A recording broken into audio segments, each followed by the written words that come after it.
여러분, 정치는 단순히 개인의 취향 문제일까요? 아니면 지능의 문제일까요?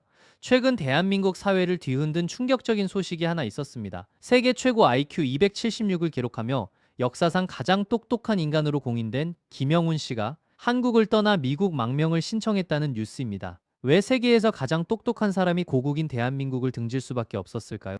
오늘 우리는 이 상징적인 사건을 시작으로 왜 지능이 높은 사람은 좌파가 될 수 없는지 함께 파헤쳐 보려 합니다. 흔히 좌파 진영에서는 자신들은 똑똑하고 진보적이라는 착각을 하곤 합니다. 하지만 이 말이야말로 본인 스스로를 객관적으로 바라보지 못하는 헛똑똑이임을 증명하는 셈입니다. 사회학자 노아 칼과 경제학자 브라이언 캐플런의 연구에 따르면 지능과 정치적 이념 사이에는 아주 강력한 상관관계가 존재함이 밝혀졌습니다.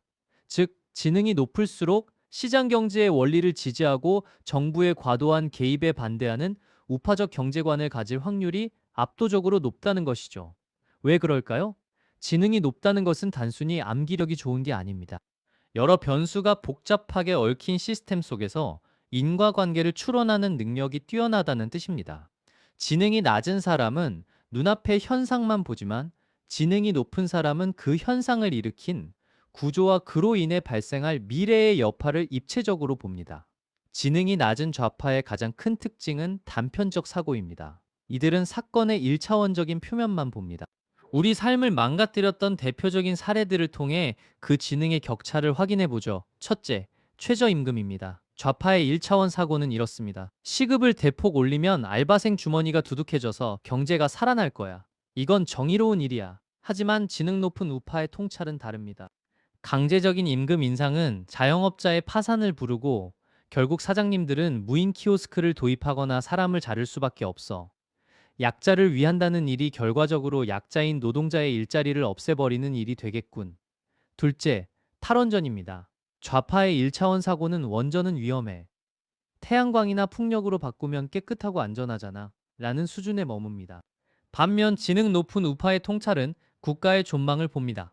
에너지 안보는 국가의 생존줄이야.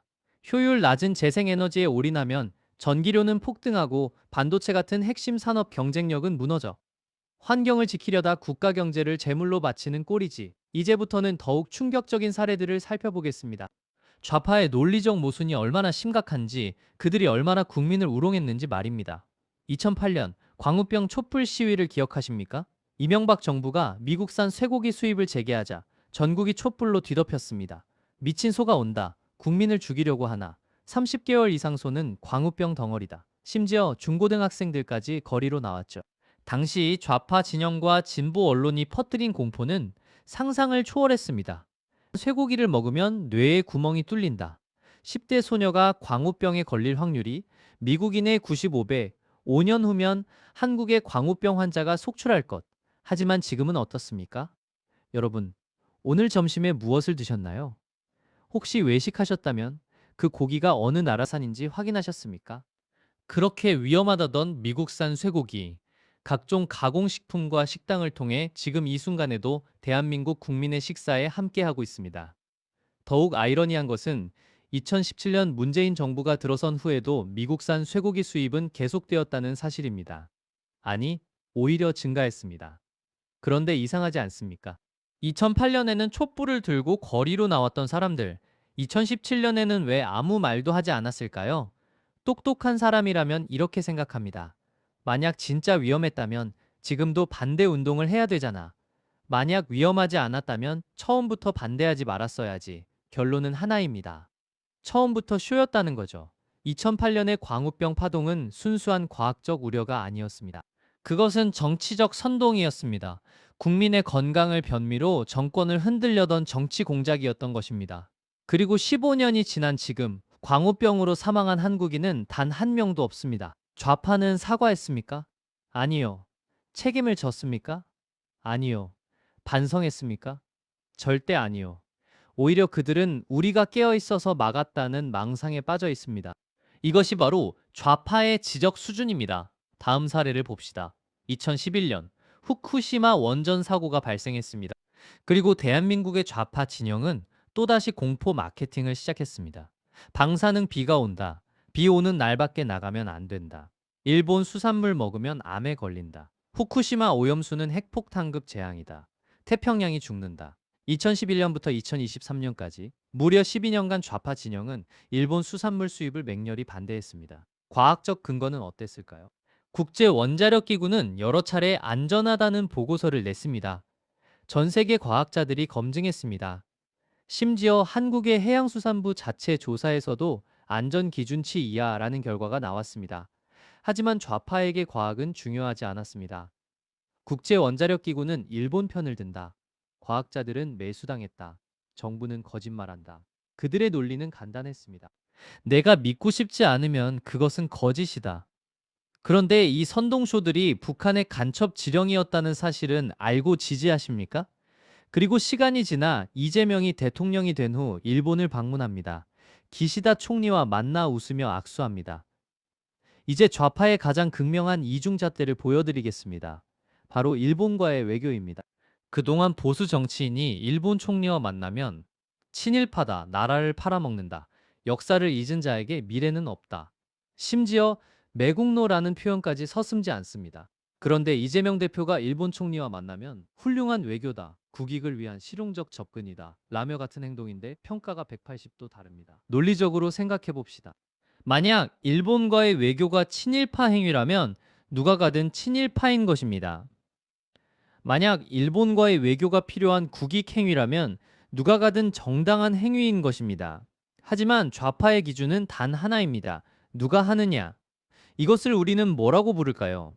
진영 논리, 내로남불입니다. 검찰 수사에 대한 논리적 모순은 어떻습니까? 검찰이 이명박, 박근혜 대통령을 수사할 때는 정의가 승리했다, 적폐청산을 잘한다며 칭찬을 아끼지 않지만 이재명 대표를 수사할 때에는 정치 검찰이다, 검찰 독재다, 민주주의 후퇴라며 있지도 않은 논리를 내세웁니다. 부동산 정책은 어땠습니까? 문재인 정부 때에 부동산 폭등할 때는 아무 말도 없던 사람들이 윤석열 정부 때 오히려 안정된 부동산 가격을 향해서 부동산 투기 때문에 집값이 미쳐서 서민을 죽인다고 난리도 아니었습니다. 최근에도 이재명이 1주택자도 부동산 투기자라며 이상한 논리를 세우더니 정작 본인이 가진 부동산은 팔지 않는 내로남불을 보여주었습니다. 이렇듯 좌파의 사고는 1차원에 그칠 뿐입니다. 더 심각한 건 이들이 자신의 얕은 지식을 절대적 정의라고 믿는다는 점입니다. 소위 더닝크루거 효과라고도 알려져 있습니다. 실제 예시를 볼까요? 포털 사이트의 선동적인 헤드라인 몇 개 훑어본 좌파들은 인문 경제학적 성찰을 거쳐 결론을 내린 우파의 비판을 향해 아무것도 모르는 멍청이, 수구 꼴통이라며 비웃습니다. 비유하자면 덧셈 뺄셈만 겨우 배운 사람이 미적분을 푸는 수학자에게 왜 그렇게 어렵게 사냐? 그냥 대충 더하면 되지 멍청아 라고 소리치는 꼴입니다. 본인이 이해하지 못하는 깊이를 상대방의 지능 부족 탓으로 돌리는 이 오만함. 이것이 바로 좌파를 탈출하지 못하게 가두는 지적 감옥의 실체입니다. 여러분들은 때때로 좌파가 부럽지 않나요? 왜냐하면 좌파들은 1차원적 사고로 나라가 망국으로 가는 길을 지지하면서도 아무런 책임도 느끼지 않으며 심지어 똥인지 된장인지도 모르면서 행복해하기까지 하니까요. 광우병과 후쿠시마 선동으로 국민을 공포에 떨게 만들고 수십조 원 이상의 사회적 피해를 입혀놓고도 뻔뻔하게 계속 정치를 하고 논리적 모순을 지적받아도 내가 옳다고 우기면 그만인 그 편한 삶이 때로는 부럽기도 합니다. 하지만 우리는 그럴 수 없습니다. 왜냐하면 우리는 생각이란 걸 할 줄 아는 사람이기 때문입니다. 우리는 압니다.